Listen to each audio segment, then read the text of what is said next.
for the whole year. Even without a dairy cow, goats, ain't happening. Are you interested in homesteading but have no idea where to start?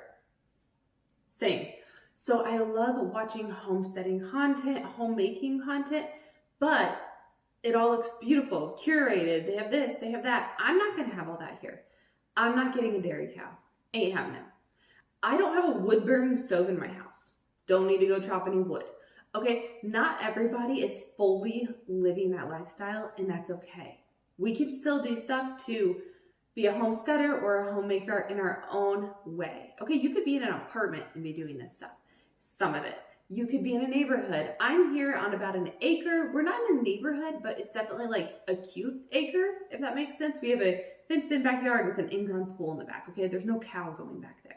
It's not the farm vibe here, if that makes sense. So what am I doing to channel these homesteading vibes, homemaker vibes? And I hate to use the word homestead, okay? So I feel like homemaker applies a little more to me because a lot of mine is focused on my kitchen, all right? So composting, that's something I've been doing lately. So I have like a compost bin in my freezer. It's really 2 bins and they're Tupperware. They're not fancy. They're Tupperware I stole from my mom's house. And what I do is I cut up strawberries, peel bananas. I put the scraps in the compost bin, put them in the freezer. They don't stink, they don't mold, they don't get nasty. When those compost bins are full, I go outside. Behind our fenced-in backyard, there's like a spot where I have dug a hole and I fill it and dig it and fill it and dig it. And I bury the compost out there. The worms are so happy and I have really rich soil out there for when I need it for my garden.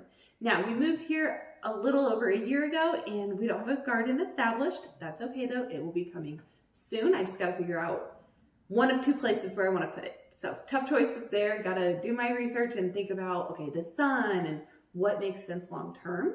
So gonna get going on a garden here soon. In the meantime though, I have a local farm near me where it's a free U-pick, so getting food there, great. Another thing for in the future would be getting a deep freeze and buying a half a cow or a quarter cow. That is gonna happen one day, okay? There are some things that are never gonna happen. Milk cow ain't ever gonna happen. I don't even want one. You know, wood burning stove, we don't have that here. It ain't gonna happen. Some local beef, that's gonna happen at some point. Chickens, maybe we could squeeze some chickens on this property. Honeybees, I don't know if I would want them with the pool and enjoying outside time. I don't know if we have quite a big enough space here to keep them far enough away from us. But, you know, some things you can do, some things you can't. An area that you can do like the homesteading the most, in my opinion, is your kitchen. So like I mentioned, I compost, okay? When I cut up fruit, it's a little soft. It goes in the smoothie bag for smoothies. That's just me reducing waste. I also have a scrap bag to make like broth with, like vegetable broth. I've started doing that recently. And I'm just trying to reduce waste. I consider that part of the homesteading, homemaker vibes. And from there, another step would be making food from scratch. Now, food from scratch doesn't have to be healthy. I make cookies from scratch, chocolate chip cookies. It isn't necessarily healthy. We make banana bread from scratch. Okay, baking from scratch, obviously it's getting you in the right direction. We're getting away from processed foods at least. But, you know, making dinner from scratch. I don't have a ton of packaging. Like in my freezer right now, not much has like packaging on it. Like I got some French fries and some chicken nuggets because it's summer. But for the most part, like we're not buying Stouffer's lasagna. You know, if I want to make lasagna, I'm making it from scratch. Now, am I good at making everything? No, I'm learning one thing at a time. Okay, banana bread, I have the recipe locked in my brain and I make it pretty much once a week, sometimes twice a week. Now, tortillas, I made them this past week for the first time. They turned out pretty good for my first time ever making them. So it's all about trying new things, learning, and developing more and more skills. Okay, a skill I don't have, canning. I've never canned anything. I don't have the equipment. I don't have the jars, but I do have a freezer. I have frozen so many different things. I've frozen like chicken broth and just various items, okay? I've grown cherry tomatoes at my previous home, cut them in half, flash freeze them, put them in a container, boom. Those are ingredients to go on top of my pizza for the whole year. I froze enough to get me through the whole year. I'm still finishing them from last summer. You can do a lot with very little skills. I had very, very little skills and I already feel like I've like layered them one thing on top of another and I'm just getting more and more skills and building them up. And it's a lot of the kitchen. It's a lot of food management and reducing waste. I don't throw hardly anything in the trash can anymore, it seems like. And I see where that's benefiting our budget. If you watch my grocery budget videos, I'm doing $400 family of 4 for all of 2026. I'm doing pretty good at it. I like haven't failed, I don't think. Maybe I went over by like $1, but it's been great. And the more I get into like the homesteading and the making from scratch, the more possible it is. So when it comes to homesteading, like you might not know where to start. Pick one thing. Maybe for you, it's composting. Maybe for you, it's making one new thing from scratch every month. Maybe it's every week. Maybe it's try something new Tuesday. And don't worry about it if you fail. I failed at plenty of things. Okay, but I've also gotten better at plenty of things as well.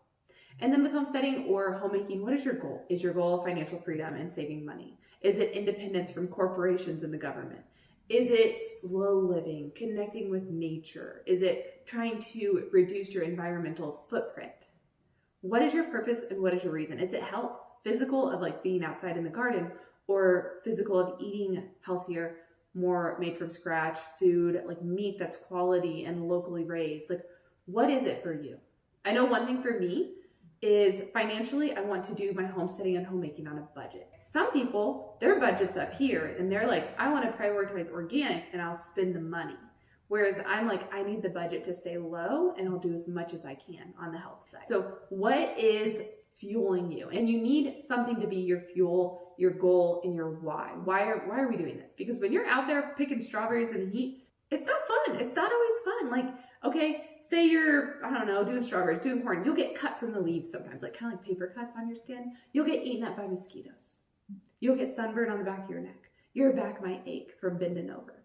It's not always fun. So you need that reason and that goal and that like backbone of like, why are we doing? So if you're interested in dabbling into homesteading, homemaking, I'm definitely leaning this way in my content and in my lifestyle. So you're going to find more videos here. I definitely focus on the kitchen a lot because I think it all starts and ends in the kitchen with food management of composting to create dirt, to then grow plants, to then eat the plants, to then cook from scratch, to then compost.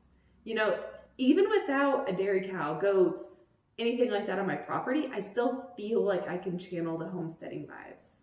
And you can too, even in an apartment. All right, there are ways. Look into one thing, tackle that one thing, and then move on to the next and just keep layering. All right, if you're interested in more content like this, check out my channel. I've got a ton of videos focused on grocery budgets as well. That's very, very important to me right now. So check this out and I'll see you in the next video. Until then, have a great day.